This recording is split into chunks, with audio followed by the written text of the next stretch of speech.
Hi, folks. I'm Father Joe Grimaldi. You can call me Joe, and I'd like to welcome you to my podcast.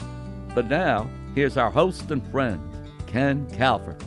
Hi, everybody, and welcome back to the Father Joe podcast. I'm Ken Calvert, along with Father Joe Grimaldi.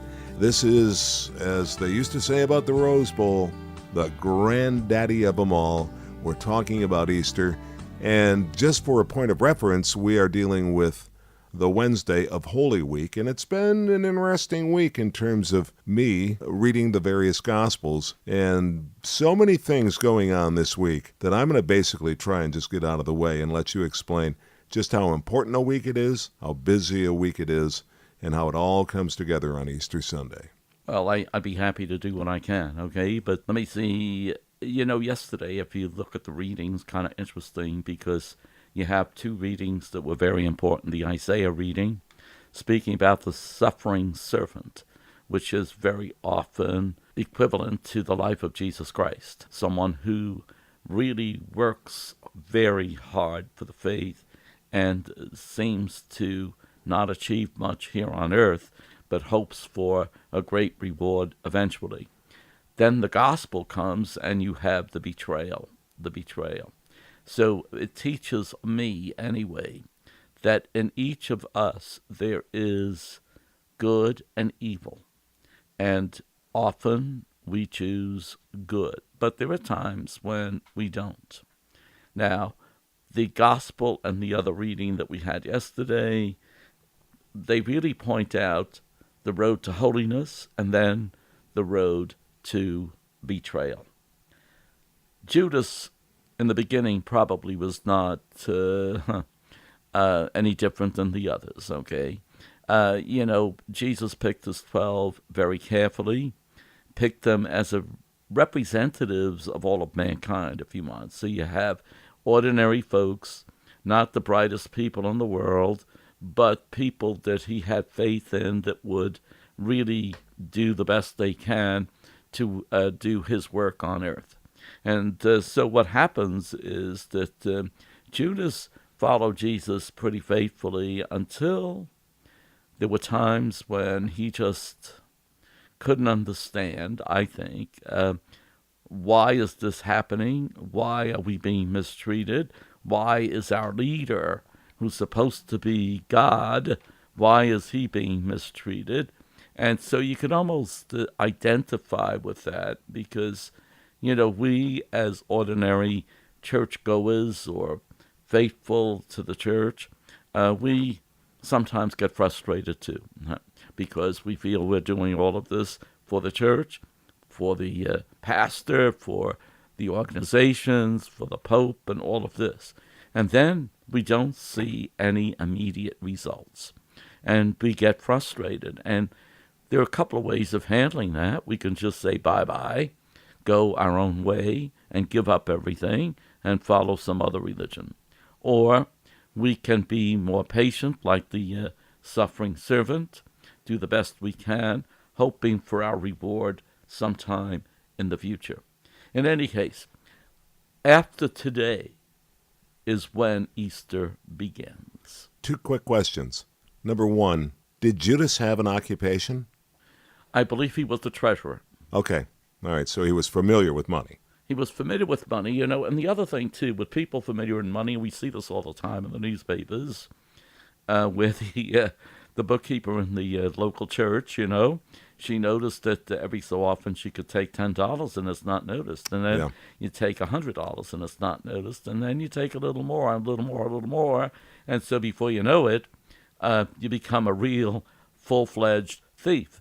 And I think maybe this is where Judas started to become confident in his evil doing. The other thing you mentioned was the fact that maybe people become discouraged with the reward. Yeah. When you speak of the reward in real time, what do you mean? When we speak about the reward, we want to see some immediate results for what we do. Mm-hmm. I mean, it's only natural for human beings to do that, to look for that immediate result for what we do. Well, the reward is maybe an acknowledgement. Very often here you have this person that really blood, sweat, and tears working for this local church. And the pastor doesn't even know the person's name. So it's really a lack of, when we speak about the reward here on earth, that's the kind of stuff people are looking for. Yeah. I was talking to one of the ushers at the church where I help out quite a bit. In any case, the was kind of interesting. This guy no longer goes to church. He's old, but he's still mobile. And but he said to me, "I'm not going to go back."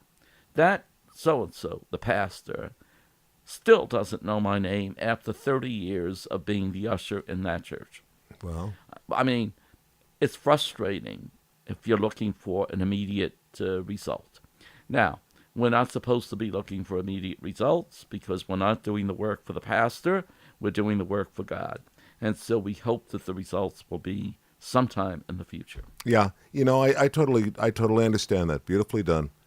I mean, I could draw an analogy to my many jobs, but specifically in radio, it was always difficult if the big boss or the program director would point out somebody else by name and maybe say, "And your partner here," and you'd kind of go, "The partner here, hello."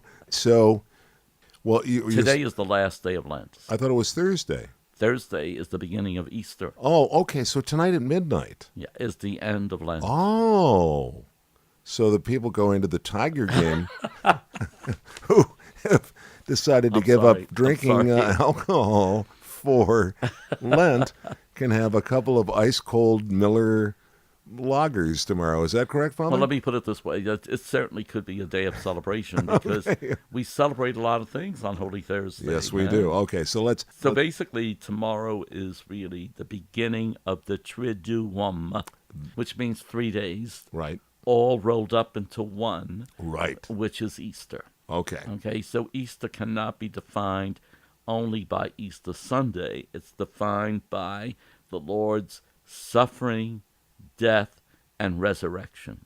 So that's why Thursday, tomorrow, and then Good Friday, and then the Easter Vigil, which is Saturday night. Right. And then, of course, Sunday's included in that. Those are the 3 days for Easter. But anyway, on Holy Thursday, there's so many different things that occur. And the Mass is a beautiful one that has all sorts of symbolism involved in it. First of all, we are celebrating the institution of the priesthood. We're celebrating the institution of the Mass. When Jesus said, "This is my body, take and eat. This is my blood, take and drink." Mm-hmm. And so that happened at the Last Supper, and this is what we celebrate on Thursday, the Last Supper of the Lord. And so that you have that as a very important part. But there's another aspect to that Holy Thursday, is what they call the mandatum, the mandate, where Jesus tells people after he serves everybody, he said, "You ought to do what I do with each other." In other words, we all are here to serve one another. We all have to be helpful to one another. We all have to love one another. All of these things that Jesus really had in mind for his followers, if you want. So the symbolism of that mandatum is the priest takes off the chasuble, the outer garment, and he wears kind of an apron, if you want, and he washes the feet of 12 individuals in the church. Was Judas at the Last Supper? He was, but he left in the night. John loves to use very descriptive words. So leaving in the night. In the night brings to mind darkness, evil doing, all of these different things. He kissed Jesus eventually to do what he had to do. This is where I think the mafia gets its idea that right before they kill somebody, they kiss them. But anyway, you know what? I don't know if that's the root, but it is certainly... For the sake of the podcast, it's staying. I don't know if that's true, Yeah. but It has the same effect. Believe me, this is how we separate our podcast from the other ones, because it is the fact that we can bring some levity, if you will. Father, continue. But anyway, so basically, Judas did leave. Remember, Jesus says it's the person, because everybody was saying, he said, somebody's going to betray me tonight. And of course, they're all saying, who, me, who, me, who, me? And then finally, Jesus says, it's the one with whom I dip the bread into the wine. And of course, that was Judas. And then Judas leaves. He departs, if you want, in the night, which is the evil that surrounds him. And then, of course, later on, the act takes place where he betrays him, and Jesus is taken into custody. Under the darkness of night. Yes, evil doing, that type of thing. In any case, I want to go back a little bit. Surely. Probably on Monday, before Easter. Now, it doesn't have to be that Monday. It could be even the week before. But the bishop of a diocese usually has what's called a chrism mass. And the chrism mass is basically a time when he blesses the 3 oils that are used in the church for the various occasions. You have the oil of the sick to anoint those who are sick, and those who are seriously sick, those who are elderly or very seriously ill, they can receive the anointing of the sick, which is a sacrament. And I think we may have covered that some other place. And we have. Then yes. you have the oil of catechumens, because don't forget, Easter Vigil is a time when we introduce the candidates into the church. It's a very big day coming up. A big day, and also the newly baptized adults, or they get baptized at the Easter Vigil. Right. So the oil of catechumens is the oil that is used for those people who are going to receive baptism. Now, we do it on a different level. When we baptize infants, we can use the oil of catechumens. In the old days, let me make an analogy here with the Olympic stars. Usually before they went into some sort of a race, they would cover themselves with oil, which gave them the flexibility and the sleekness, if you want. Absolutely. To really, and so it's the same idea, if you want, where the oil of catechumens is used for those people who are now about to truly become Christian, and so on and so forth. So that's another oil that's blessed, and then the bishop blesses the oil of all oils, which is the oil of chrism. The oil of chrism is used primarily at confirmation, but also with baptism, also with the blessing of new churches, new altars, and so on. The oil is spread on the walls of the new church, on the top of the altar that's going to be used for Mass, and so on and so forth. So those oils are presented by 3 people in the congregation. They're presented to the priest who's going to preside at the Mass for the Holy Thursday, and it's right before Mass begins. And then, of course, the Mass begins for Holy Thursday. So Holy Thursday night, you have the reception of oils that were blessed by the bishop. Excuse me, Father, but where are these oils kept? These oils are kept in a cabinet which is officially called the ambry, and that's where they're placed after the ceremony of Holy Thursday. Like a curio. It looks like a curio cabinet, okay. Because it's it has different shapes and forms. But and sometimes they're in the back of the church, sometimes they're in the front or the side or whatever. There's no specific place to keep them totally, but they are.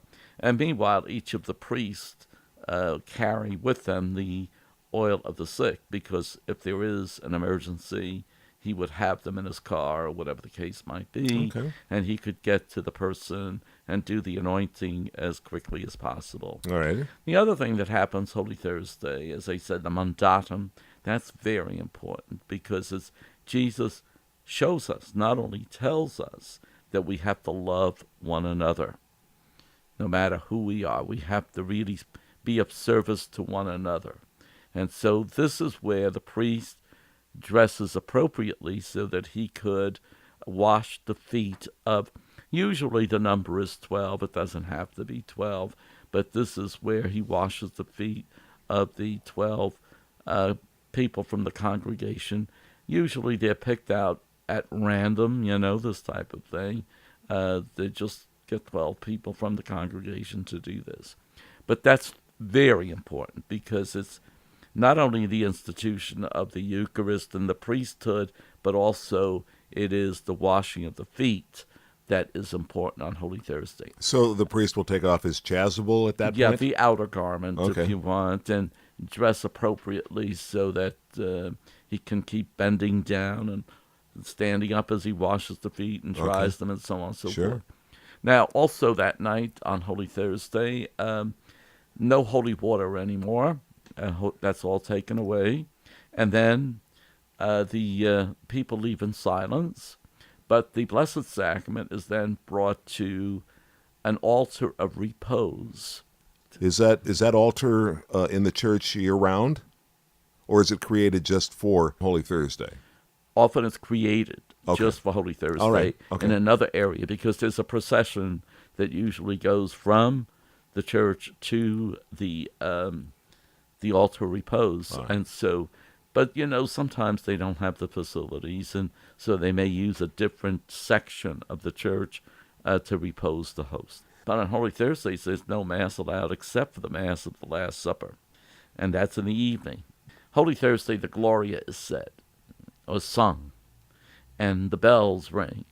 And very often the parishioners are asked to bring bells so that everybody rings the bells for the Gloria, the final Gloria, because after that there is a solemn break, no more, because we go into the beginnings, if you want, of mental attitude of Good Friday. So anyway, the Holy Thursday services then are over, and then we go into a Good Friday. And Good Friday is really... After leaving in silence. Yeah, we leave in silence. Now, Is there a significance of that very quickly? well, there's supposed to be a solemn meditation on the death and resurrection of the Lord, basically. Good Friday. Communion is served. Adoration of the cross takes place. There shouldn't be other crosses in the church, because it takes away from the symbolism. Symbolism is very important, I think, not just for Catholics, but any faith. And so when we speak of the cross, that's very important. And so if we're going to have a little cross here, a little cross there, and so on and so forth, symbolism is ruined. So you want the one cross. And when it's time for the adoration of the cross in commemoration of the death of Jesus, that's the cross that's usually put in the front of the altar, and people come and they pay their respects, as it were. They kiss the cross and just move on. There usually is some sort of a banner, isn't there? Some sort of a purple banner, perhaps? There could be, but I mean, it's Okay, just but it's not tradition. That's an extra anyway. Okay. And of course, that evening, Tenebrae is celebrated. Tenebrae, Tenebrae, the Tenebrae is really the reading, the office of readings that you would find in the breviary, but it's said publicly almost in every church. And some of it is put to music. It's very beautiful, solemn music, but again, it's the idea of remembering the sufferings of Jesus Christ and how they affect us. So, before we move into Saturday, the Stations of the Cross, of course, are said on Friday as well. no question, you have two services very often, even though there should only be one. But there are two services. One is the Stations of the Cross. Mm-hmm.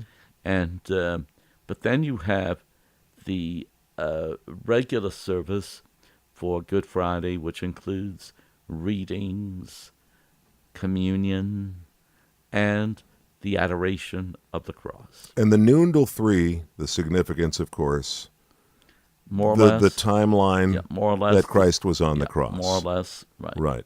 So that is always observed, and it is observed even secularly as many of the businesses, not all, but many of them, will allow their workers to be off at that time between 1 and 3, so they could go to the service or just do their private. I think I may have mentioned this before. There's the chapters 13 to 17 of St. John's Gospel, which is really a good time to do. That's you were talking about the meditation, the correct? Meditation. Find a quiet place between noon and 3 and read that. Yeah. I like that, yeah. It's a real nice custom if you want. All right. So Saturday, you have preparation and anticipation. Saturday is special only because it leads up to the vigil of Easter, which is, again, the continuance of the celebration of Easter. Now, what happens in the church? Well, first of all, the ceremony takes place when it's dark. It's already maybe, depends on where you live, but say around 8 o'clock. It starts getting dark. Yeah. There is a fire that is built naturally, if possible, without any... no Bic lighters allowed, huh? Naturally, if you can. So they bless that fire. Well, you find the Eagle Scout in the congregation, and you tell them you got one job. That's it. And you got to do it well. All right? And you hope there isn't a lot of wind. Right. But they begin the fire outside. Yeah. And, of course, there's these beautiful blessings that take place of the fire. Symbolically, the fire is the fire of the Spirit that's in the church. It's the fire of inspiration for the people. The fire in my soul. The fire in the soul, if Yes. you want. And so it's all of these things that are symbolized by the fire. Now, wait a second. You're talking about 12, 13, 1,400 people all assembling outside and then heading back into the church? Correct. Really? They don't all do it. Yeah. But I would say about a third of the people do like to do that. All right. It depends on weather because, weather could be iffy in Michigan. And so that you might have a very cold night, and so you won't get as many. But the ceremony itself takes place outside. All right, so I'm going to say, for the sake of people in our area here, St. Hugo's will actually have a small fire or a big fire outdoors. Correct. And then people will head in to the church. Correct. Okay. Yeah. So basically that's what you have the blessing of the fire. But also what happens is you have the blessing of the Paschal candle. That's right. The Paschal candle is blessed, and that Paschal candle... A.K.A. the Easter candle. The Easter candle. Uh-huh. That's used throughout the 50 days of Easter. Right. Easter lasts until Pentecost Sunday. So there's 50 days of celebration of Easter. Actually, the first 8 days, which is called the octave of Easter, every day is treated like a feast day. And what does the church do about that is every day there's a Gloria. You know that you don't always have a Gloria at Mass, but the Gloria is either sung or said or played or whatever at every day for the octave of Easter. That's how important a feast Easter is, that it's not just one day, it goes on. But it goes on really for 50 days. And for 50 days, whenever there is a celebration in the church, the Paschal candle is there, and it's lit. Now, that Paschal candle is also used later on for the baptisms, infant baptisms, or any baptisms that take place after that. And it's also used at every funeral, which symbolizes the entrance of that person into eternal life. So you have the Paschal candle symbolizing Jesus Christ, the presence of Jesus Christ, and then, of course, the risen Jesus Christ. So at baptism and also for funerals, that candle is always there and lit. The Paschal candle stays on the altar for 360 some days. No. It doesn't? No, just for 50. Okay, just for the 50. Well, then how do you get it where do you get the light from the Paschal candle for the baptisms and the funerals. Oh, we just move it out. I mean, the Paschal candles are very big. Oh, I know that. Yeah. And so they just, it's usually on some sort of gliders or wheels or whatever. And so But it's somewhere in the church. Oh, it's in the church, yes. Right. Okay. But it's not, All right. it's not part of the decor or anything of this sort. So people who are getting ready for, as candidates, to be received into the church, that takes place. But also, more importantly, the catechumens, those who are going to be baptized, that takes place. But even before that, let me put it this way, when the people enter the church, as you mentioned, with the Paschal candle leading them all and the blessing of the new waters that are going to be used for baptism and so on, then people are settled down and the priest greets them, and then they're seated. And there are 9 readings, and they vary, but 7 can be or are from the Old Testament or the Jewish scriptures, and 2 are from the New Testament. Now, those readings, it doesn't have to be 9, but there should be at least 3. And for the Old Testament, the Exodus reading is always, that's de rigueur. It's always used every time. Even if you don't have the 9, Exodus has to be one of those 3 that you have. In any case, those are the readings that explain how Jesus' plan for salvation, God's plan for salvation, I should say, God's plan for salvation has begun with the Jewish people, the chosen race, and then it moves on and on from the Old Testament, leading and pointing to the New Testament, which is Jesus Christ. So it's like a history of the Jewish people, starting with the Exodus, where they were able to be freed. They're the ones that really gave us the faith, that they're our Jewish, how can I put it? It's really the faith we inherit is from them, really, because we speak about the faith of Abraham and so on and so forth. Yeah. It's from the Jews that we have that faith. And so we go on and on and on after the readings. Then you have the Gloria that's sung, then the opening prayer, then you have the regular epistle, and then you have the gospel, and then the Mass continues as usual. Okay, so that's the celebration of the Easter Vigil. So the Mass ends technically on a Saturday night, late Saturday night. Well, probably Sunday morning. Timeline-wise, it's a very long Mass. Timeline. It's 3 hours. It can be. Do people come and go? No, I'm sure some of them do, but some no. people, there's that old expression called creasters.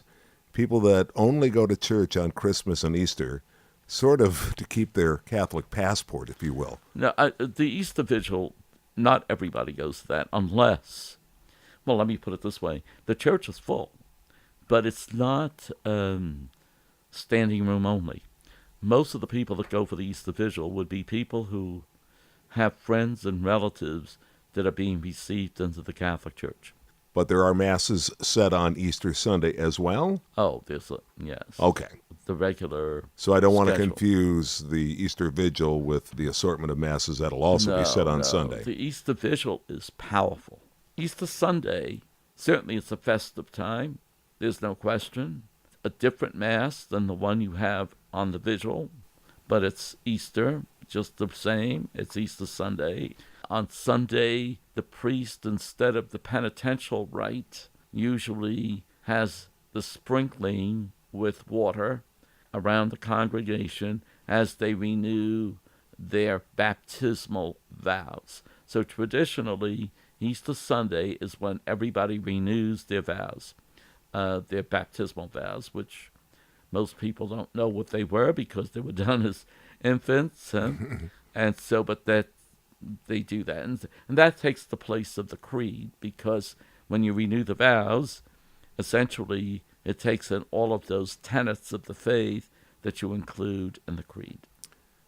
The lighter side of all of that, we took in a lot of religion Holy Week all the way through Easter Sunday. Easter Sunday is also a celebration of family and friends. So it's an opportunity to have a nice meal, get together. You were telling me that you'll enjoy some lamb. Is that part custom for you, or is that just a preference? But didn't you tell me that Combination. It is. Matter of fact, many of the Mediterranean people who have Mediterranean background, certainly they wouldn't think of serving anything but lamb. Will Francis have lamb? Oh, of course he will. Okay. Yeah. Sorry, don't get mad now. No, because you have. I'm counting on you, Francis. I'm the counting chef- on you. The chef at the Vatican knows that lamb has got to be used. Okay, so But, and did you not once say to me you don't quite understand where the Easter ham came from? Yes. Okay, right. So that's an imponderable that we put out there. Exactly. Okay. Exactly. But people, You know, a lot of people are listening right now going, you got to be kidding me. I thought he was going to talk about the Easter ham at some point. Well, people with Mediterranean backgrounds Uh-huh. can't imagine having ham on Easter Sunday. Okay. So But people do. Anyway. if you're having Father Grimaldi over, do not. You can have it, just not on his plate, okay? That's right. No, it's not a mandatory thing. It's a custom. It's a tradition. As they say, every culture has its own traditions, and for some people, it's the Americans seem to serve ham and something else. I can't remember. I think prime rib. I don't know. Is it prime It rib might and be ham? prime rib, yeah. There's one word that is associated with Easter at all of the restaurants, and that word is brunch. Now, at some point, some way, somehow, the kids have been good, and a couple of little Easter eggs. Okay, hey, I mean, mom, dad decorating those Easter eggs, getting a little family time, a little quality time. You don't. That's good with you, isn't it? I know you're getting grumpy. Of course it is. I know you're getting grumpy as we continue here. Of course it is. He's really. But usually I think that's on Saturday because on Sunday the people are so busy. So on Saturday the parents hide the eggs and Saturday you're sort of on a treadmill, just trying to keep the heart rate up, right? You got it. Okay. Okay. But Saturday technically there's nothing going on. Well, it's a day of anticipation. Right. Well, there's one thing that we Catholics do say, and that's get your sleep. Yeah. Because this is going to be a busy week. It'll be a very busy week. Very busy week, yeah. Good Friday's solemn. It's kind of a very quiet day if you want. Saturday is like you said, okay, it's a day of preparation. It's a day of anticipation. I like the word anticipation. I do too. It's the idea of, I can mow the lawn while I'm thinking about getting ready to go to Well, in the our case, we Easter can't. Vigil. We may be shoveling snow. That's right. We can shovel our snow while pondering the Hopefully the daffodils will be out, but who knows? little guys trying to force their way up through They that are. snow. They're trying. They're trying. Now, final question for you. Great job today, by the way. You always do a fabulous Well, job. so But do boy, you put it together just beautifully for us. You'll be getting together with who for the holidays? Have you got a table setting somewhere? I do. I'll be having dinner with some friends. Oh, good. Yeah. If I may say so, and I guess I'm going to. Oh, I won't stop you. Yeah. Now that I think about it, Lent seems to have gone by rather quickly. Yeah. It's funny how that works when you get older, isn't it? I was going to say, as we grow older, it just, was as little kids, we used to wait for Christmas to come. Mm-hmm. As we grow older, Christmas comes real fast. Then as soon as Christmas is over, here we have Easter. Then it's Easter and Christmas, Easter and Christmas. I know. Yeah. It just goes so fast. It's there's a rock and roller. Well, everybody knows Billy Joel. Yeah. And I remember Billy Joel had a great line once. He said as a kid, he used to say, gee, I'm 5 now, but in 5 years I'll be 10. And he said when he turned 10, he said, in 10 years I'll be 20. And he said when he turned, he'd do that every single year. He said when he turned 50, he stopped doing it. Things are flying by now, including this podcast, and I want to thank you so very much. God bless you. Happy Easter, and let's continue to have some fun doing the Father Joe podcast. How do you like that? I look forward to it, and I wish you the same. Happy Easter to all of you. Thank you so much. We'll see you next time Thank on you. the Father Joe Thank you. podcast.